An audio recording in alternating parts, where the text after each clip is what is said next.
bang, bang.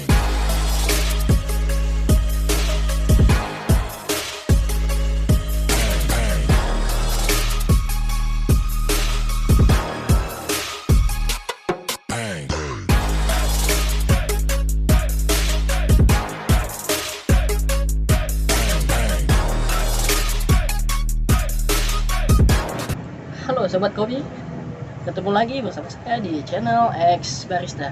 Jadi pada video kali ini saya akan membahas sejarah tentang kopi, jenis-jenis biji kopi, dan istilah-istilah atau kata-kata yang sering digunakan di dalam dunia perkopian. Ya, sebelum kita lanjut ke pembahasan, jangan lupa like dan subscribe channel ini ya.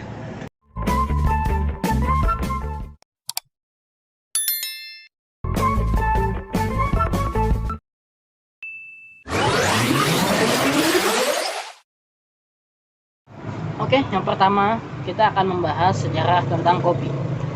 Era penemuan biji kopi dimulai sekitar tahun 800 sebelum Masehi. Pendapat lain mengatakan 850 sebelum Masehi. Jadi pada saat itu banyak orang di benua Afrika, terutama bangsa Ethiopia, mengkonsumsi biji kopi yang dicampurkan dengan lemak hewan dan anggur untuk memenuhi kebutuhan protein dan energi tubuh. Penemuan kopi sendiri terjadi secara tidak sengaja ketika pengembala kambing mengamati kawanan kambing gembalaannya yang tetap terjaga bahkan setelah matahari terbenam setelah memakan sejenis buah ceri. Ia pun mencoba memasak dan memakannya. Kebiasaan ini terus berkembang dan menyebar ke berbagai negara di Afrika. Namun, metode penyajiannya masih menggunakan metode konvensional. Barulah beberapa ratus tahun kemudian, biji kopi ini dibawa melewati Laut Merah dan tiba di Arab dengan metode penyajian yang lebih maju. Biji kopi pertama kali dibawa masuk secara resmi ke Eropa pada tahun 1615 Masehi oleh seorang saudagar Venesia. Jadi saudagar ini mendapatkan pasokan biji kopi dari orang Turki. Namun, jumlah ini tidaklah mencukupi untuk kebutuhan pasar, sehingga orang Eropa mulai membudidayakannya. Bangsa Belanda adalah salah satu negara Eropa pertama yang berhasil membudidayakan biji kopi. Itu terjadi pada tahun 1616. Kemudian di tahun 1690, biji kopi ini dibawa ke Pulau Jawa, Indonesia, untuk dikultivasi secara besar-besaran. Karena pada saat itu Indonesia adalah negara jajahan kolonial Belanda. Oke teman-teman, jadi itulah cerita singkat sejarah tentang kopi.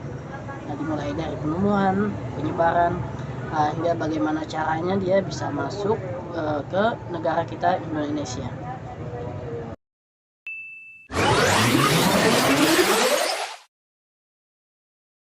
Selanjutnya kita akan membahas tentang jenis-jenis biji kopi. Jadi jenis biji kopi ini terdapat dua, yaitu Arabica dan Robusta. Namun pada abad ke-19 kemarin ditemukan lagi jenis kopi yang bernama Liberica.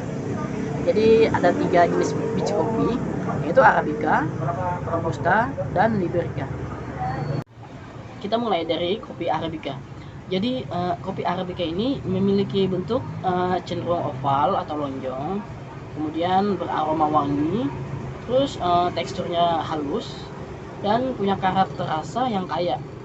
Jadi ada lembut, manis, tajam, dan kuat. Kopi Arabica ini cukup manis untuk diminum tanpa gula ya, karena memiliki kandungan gula dan lipid atau zat lemak yang lebih tinggi daripada kopi Robusta. Jadi kopi Arabica ini mengandung kafein yang lebih rendah, jadi antara 0,8% hingga 1,4% saja. Kopi Arabica ini tumbuh di dataran tinggi dengan suhu sekitar 16 hingga 20 derajat Celcius. Jadi dia tumbuhnya seperti di pegunungan yang sejuk ya. Kemudian tingkat produknya rendah, cuman harganya lebih tinggi dan menguasai sekitar 70% pasar dunia. Jadi contoh kopi Arabica Indonesia adalah sebagai berikut ya, yang paling tersohor di Indonesia.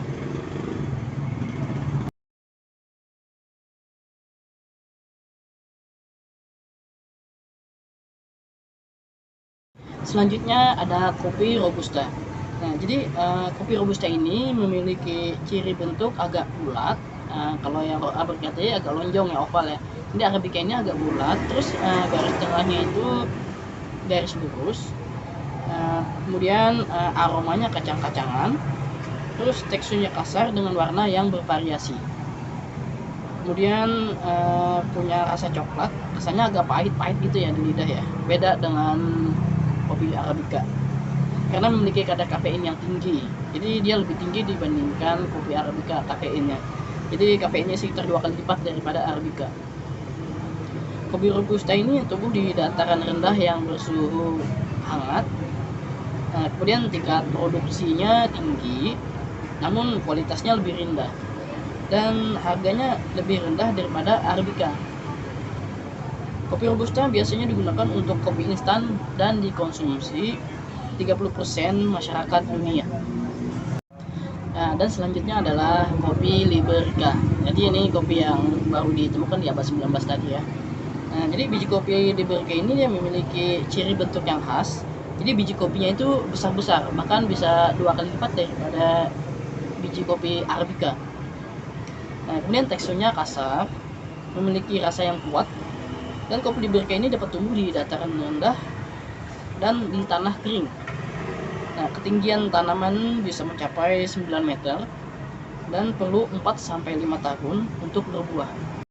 Oke teman-teman, ya, jadi itulah beberapa jenis biji kopi yang paling terkenal di dunia ya, arabica, robusta, dan Liberica. Jadi sebenarnya ada 4. Jadi yang satunya namanya Excelsa. Cuman Excelsa ini jarang terdengar dibandingkan 3 tadi ya, karena Excelsa ini dia masih dalam bagian Liberica. Jadi itulah pembahasan tentang jenis-jenis kopi.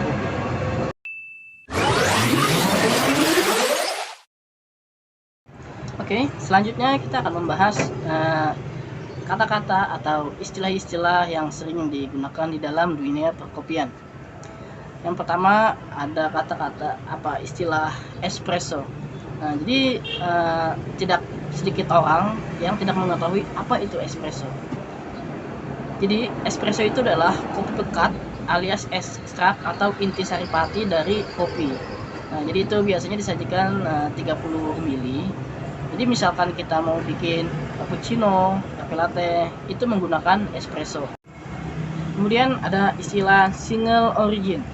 Nah, jadi single origin ini artinya kopi yang berasal dari satu wilayah. Jadi misalkan kayak ada Sumatera Gayo, berarti dari Aceh, Sumatera.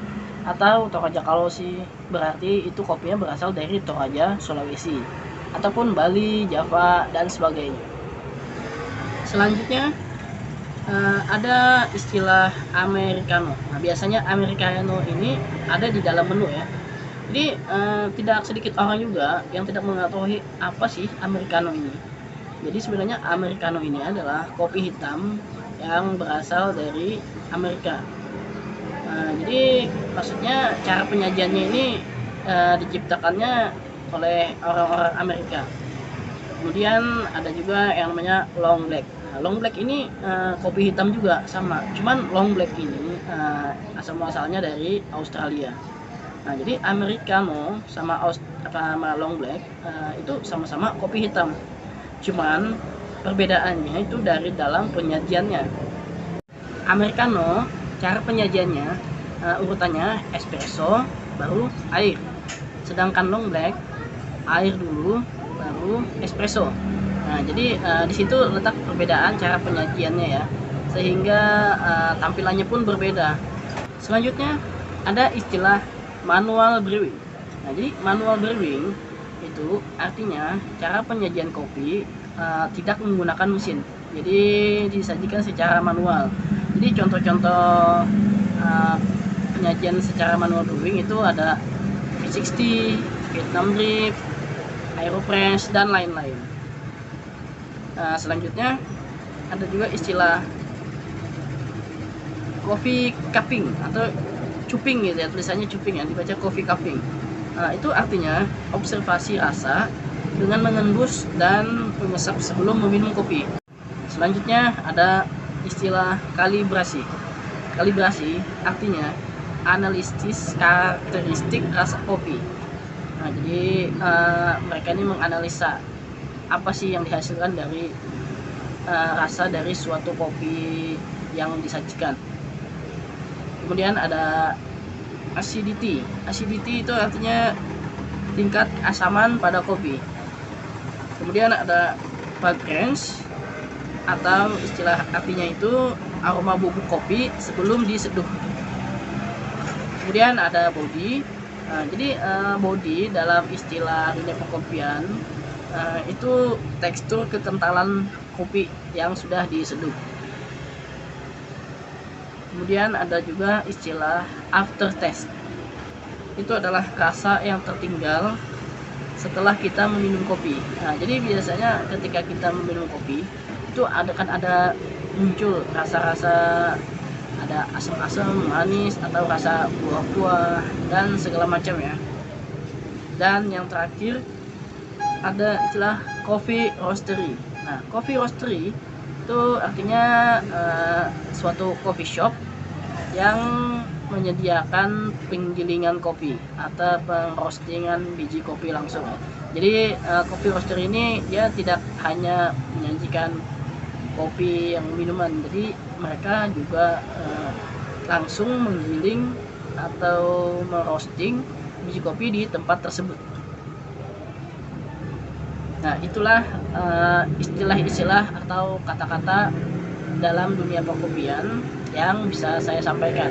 Oke teman-teman, mungkin cukup sampai di sini video dari saya.